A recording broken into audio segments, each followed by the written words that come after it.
So for everyone that I can't imagine someone not knowing you, but let's just for a backdrop, kind of give them a little how you landed here to start all this cool work. You know, the how, what, when, and why, and then we can dive into different avenues here, if you don't mind.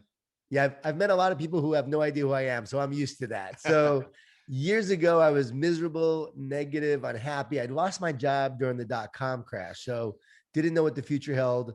I was terrified. I was crumbling from the fear, the pressure, the expectations, providing for my family, and I was not handling it well. So much so, my wife said, "You know, I love you, but I'm not going to spend my life with someone who makes me so miserable. Like, you need to change, or we're over." Like, she was getting ready to leave, and we were done. So I begged her to stay. I agreed to change. And that began this like real journey of trying to be a more positive person. I started to research ways I could be more positive. This was during the emerging field of positive psychology. Yeah. So I started to take these ideas, practice them. And I remember saying, what am I born to do? Why am I here? What is my purpose?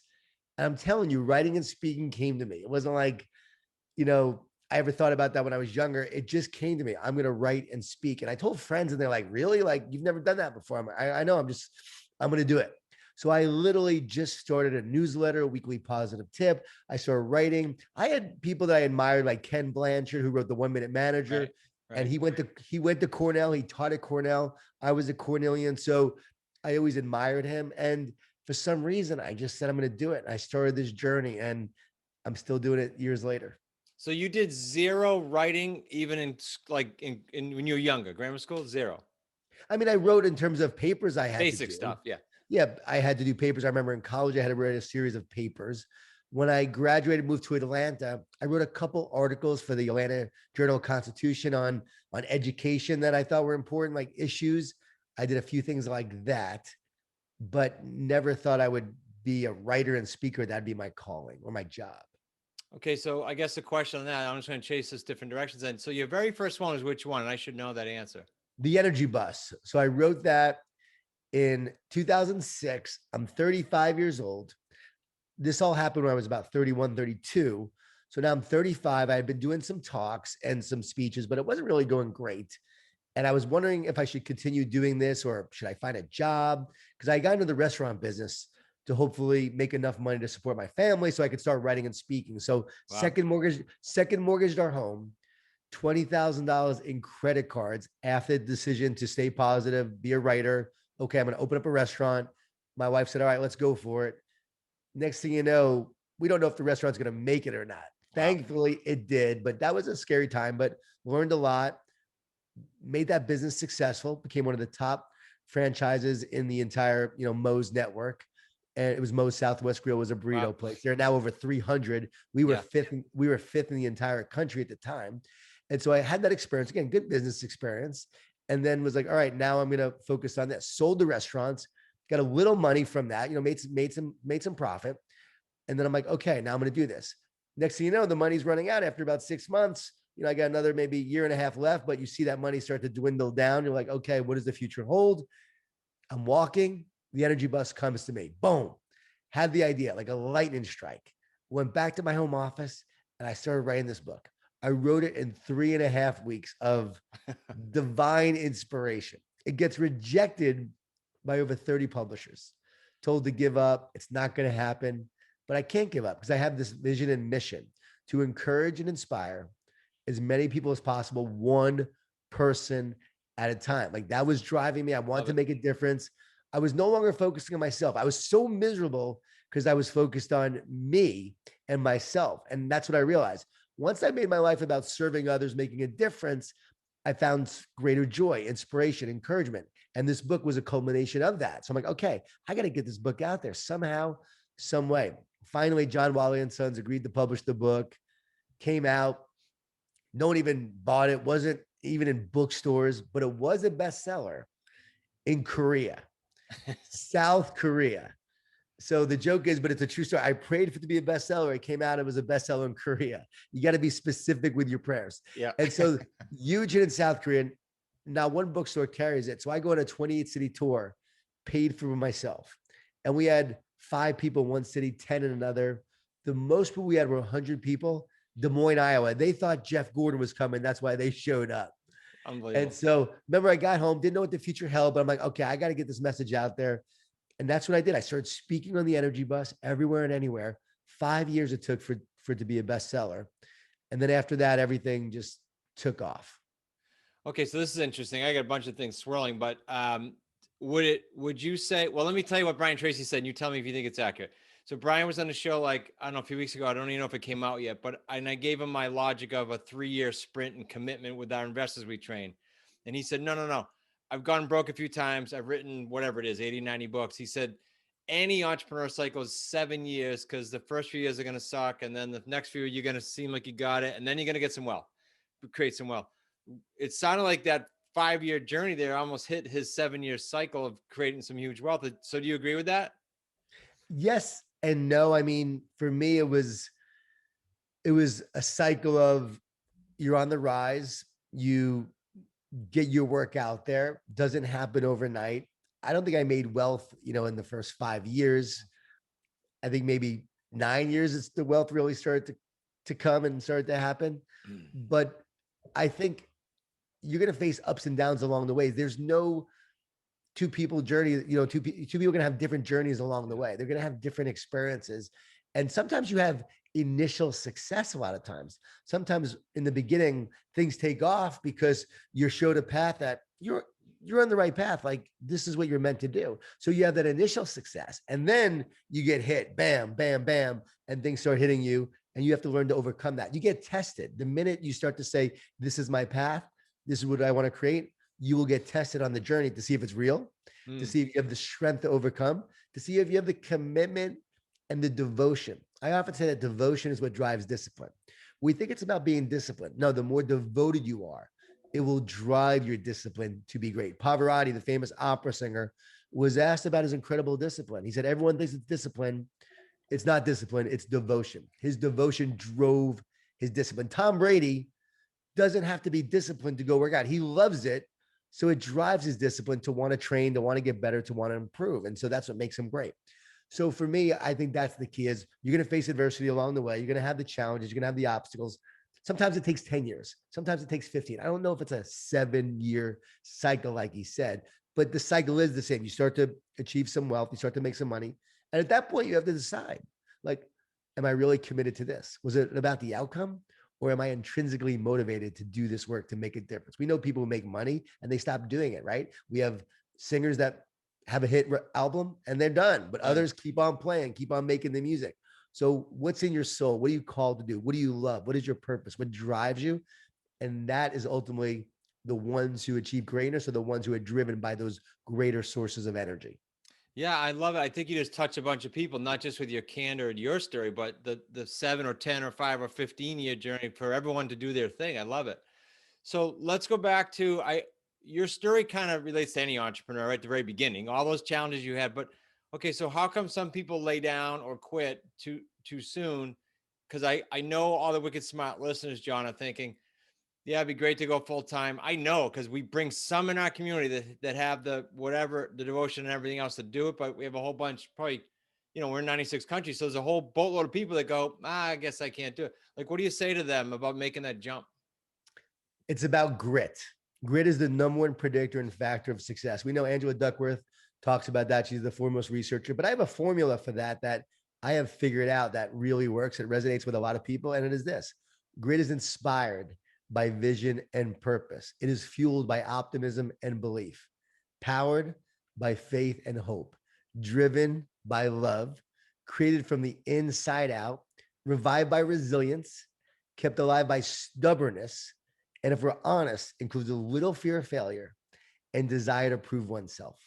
Think about that formula. You can break it down and you can say you got to have a vision and a purpose. Where are we going? Why are we going there? We don't get burned out because of what we do. We get burned out because we forget why we do it. And when you know your why, you'll know the way. Your purpose will drive you to overcome the challenges that you face. So I would say those people who give up, they don't have a big enough why. They don't know their why. And they don't have a vision of where they're going, ultimately what we want to create. Everyone talks about goals and vision, but I'm talking about a real vision, telescope, microscope. What's the big picture vision of what you want to create? What's the zoom focus that you will take each day, those actions you will take to create the vision in the telescope? That's essential. Optimism and belief. Do we truly believe it? Leadership is a transfer of belief. And so often what we believe determines what we create. And you've got to think and believe a certain way if you want to have success. You have to be an optimist. Pessimists don't change the world. Naysayers say you can't do it. So there's optimism. There's faith and hope in there. Like, what do fear and faith have in common? They both believe in a future that hasn't happened yet. And so fear believes in a negative future, but faith believes in a positive future. So each moment, each day, we're going to wake up and somehow, some way, we're going to go create that future that we believe in and we work towards. And then the love, right? You got to love it. If you don't love it, you'll never be great at it. So I would say when you love something, you don't quit. When you love your family, you don't quit on them. When you love your team, you don't quit on them. So do you love it enough? But too often we allow fear to get in the way. We allow challenges and stress and expectations to get in the way of the love that we have. So remove the clutter and get back to loving what you do. In The Carpenter, right? I talk about if you love the process, you'll love what the process produces. But you didn't know, Chris, when I wrote that book, I had writer's block for the first time in my life. Never had writer's block.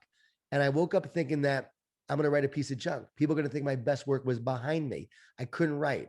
A couple weeks later, I finally had the realization that I just have to love writing, love the reader, and love the process. And if I do that, I'm going to write something meaningful, something special. And that's what happened. So that made its way into the story that the main character struggles with that as well. So love is key. And then let's go to resilience and stubbornness. Like, you got to be a little stubborn. Like, we're not going to quit. You got to have that grit. My wife and I wrote a book called Relationship Grit.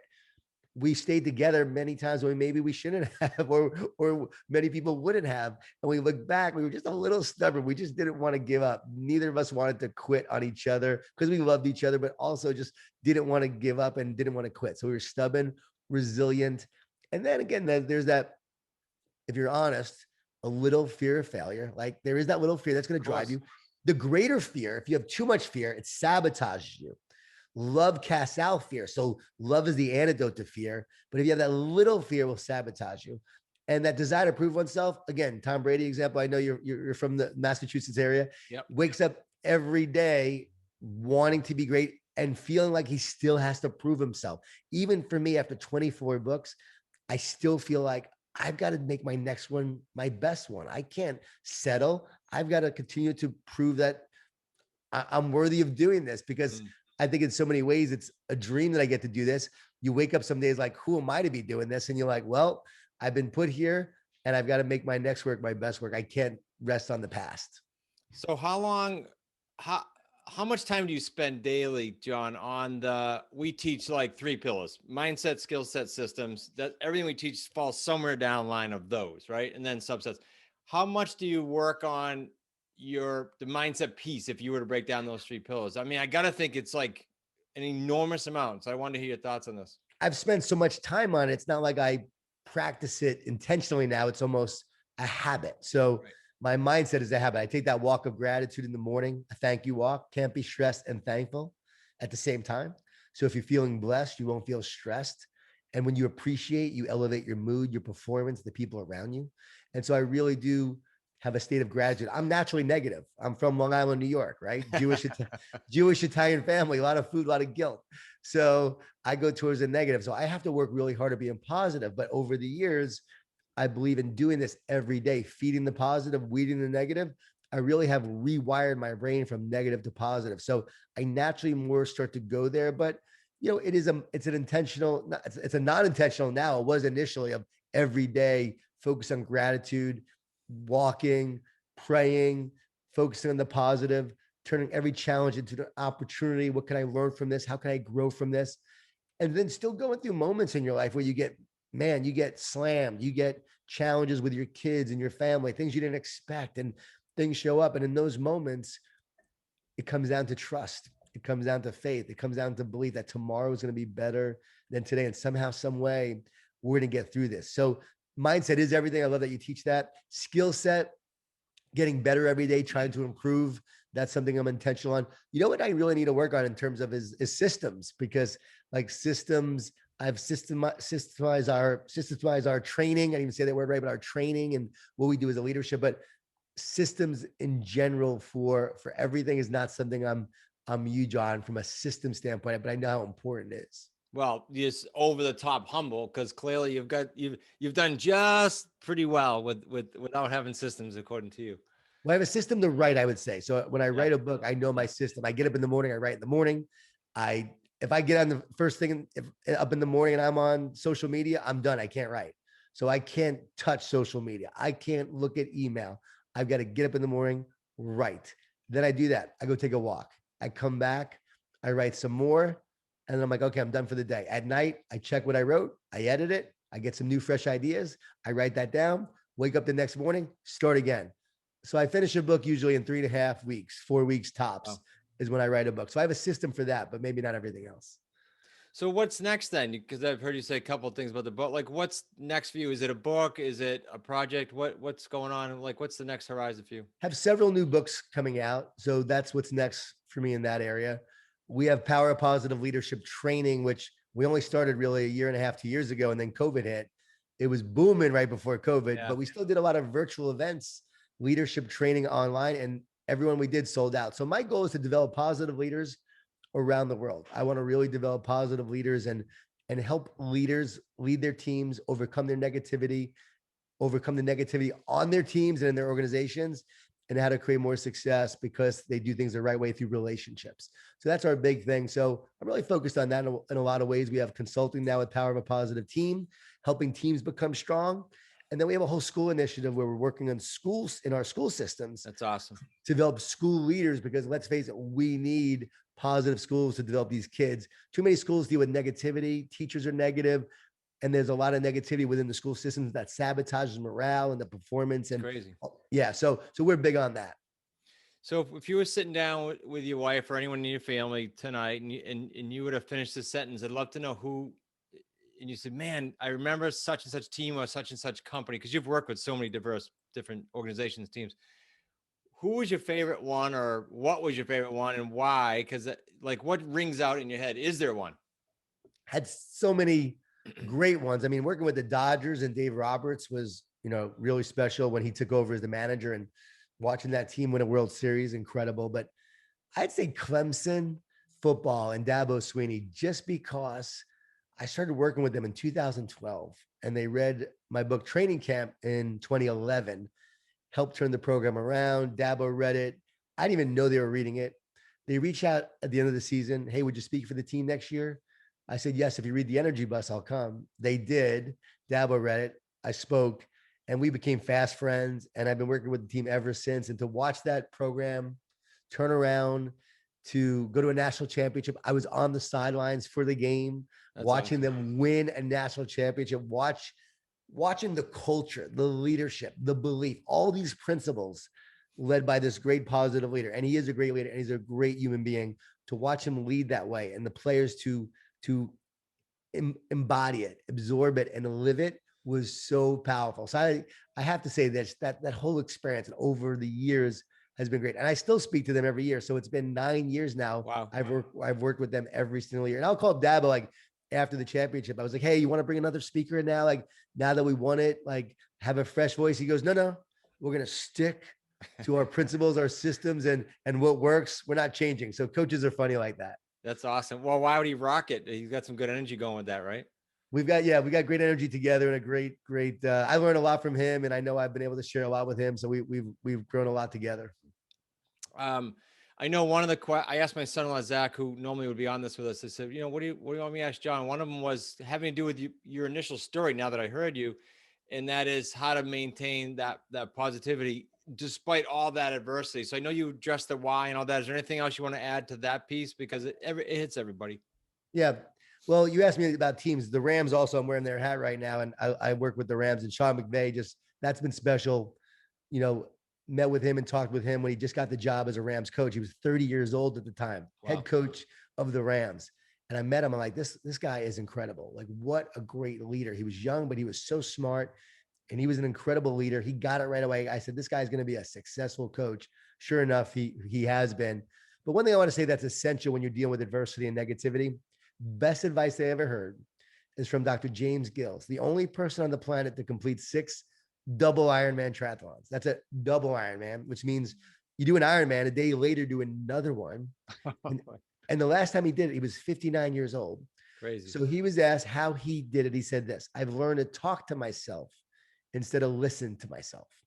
He said, if I listen, I hear all the fear, the negativity, the doubt, all the reasons why I can't finish this race. But if I talk to myself, I could feed myself with the words and the encouragement that I need to keep on moving forward. That has been essential to me. Professional athletes I work with, coaches, teams, you name it, I share this. This makes all the difference. Don't listen to those negative voices, those negative thoughts. Continually to speak truth and words of encouragement to yourself as you move forward. And I do that all the time. I'm going on stage, right? I'm a little nervous. I talk to myself, right? Bad day. I talk to myself. Don't listen, continue to talk. Great advice to move forward. It's huge for anyone. Thank you. That's awesome. And I read that, so I must have read it in your book because that. I think it's Empower Positive Leadership, I believe. Yeah, I had read it from you. I appreciate that. Is there anything, Jon, as we get to the end of our time that I didn't ask you? I know I do so many interviews, and I know you do, and I get off going, man, I wish they just hit me with that question. Like, is there anything you want to share that I didn't ask you that would be cool? I appreciate you asking that. It's always, I like to just go with the flow and say, whatever's meant to be shared will be shared. But I think we shared, some of the key ones. I do believe that we're facing a time right now of extreme uncertainty, of fear. And I believe that one thing I've learned during this time, a crisis will reveal who you are, what you value, and what you believe. And who are you now? What I realized was I'm an encourager. And during this time, I need to focus on encouraging people. So over the past year, I realized more than ever that my job is to encourage. Secondly, I realized that I valued relationships, that I really liked people. I realized during quarantine, like I liked people and missed those relationships and made relationships a priority more than ever during this time. So while it was bad in a lot of ways, there were so many good things that came out of it. What did we gain from this experience? Don't always focus on what you lost. Don't look backwards. That's a recipe for misery and despair. Look forwards to what you will create and what you will gain. And then finally, what do you believe? Well, I realized more than ever that positive leadership and this work that I do, and you probably realize the work you do is more important than ever because you see, and you saw it during this time, who embraced these principles, who did well, and who had a big gap in their leadership, in their team, because that gap turned into a canyon during this time. So which teams performed well, who didn't? And I know that positive leadership was more important than ever. So I am more convicted than ever in this work. So belief is everything. Duke University did a study on optimists. They found that they worked harder. They get paid more likely to succeed in business and sports. What they found was that these optimists, because they believed in a brighter, better future, they took the actions necessary to create it. So it became a self-fulfilling prophecy. So it says what we already know. What you believe will determine what you go out and create. It's not Pollyanna positive. Right. It's not about rolling your eyes and seeing the world through rose-colored glasses. This is knowing that you have the power to overcome the thorns. It's not about ignoring reality. It's about maintaining optimism, belief, and faith to create a better reality. And I appreciate the work that you do, and I think it's so important. Oh, I appreciate it. I appreciate your candor and all the points you shared from real life, Jon. It's just so cool. And you're crushing it. I know you're going to continue to crush it and create leaders. I heard about you several times through Elite Entrepreneurs. They sing your praises out in Arizona there, the Infusionsoft gang. So I appreciate that. Oh, you said awesome. Grit a few times. I got to tell you, and then we'll wrap up. So that book, Angela Duckworth, we read that, and then we got shirts that say "Got Grit." I usually wear it. If I knew you were that big, I would have wore it. And then we brought Rudy Rudiger in to speak. It was a few years ago at one of our events, and we had them all geared up. So it was cool. So big proponent of the grit. I love that, Rudy. That's awesome. I always expect Sean Astin to walk in when Rudy's speaking. It was a barrel of fun, but I appreciate having you very, very much. I look forward to doing some more things with you with the teams. I love it. Hey, thanks, Chris. Appreciate it.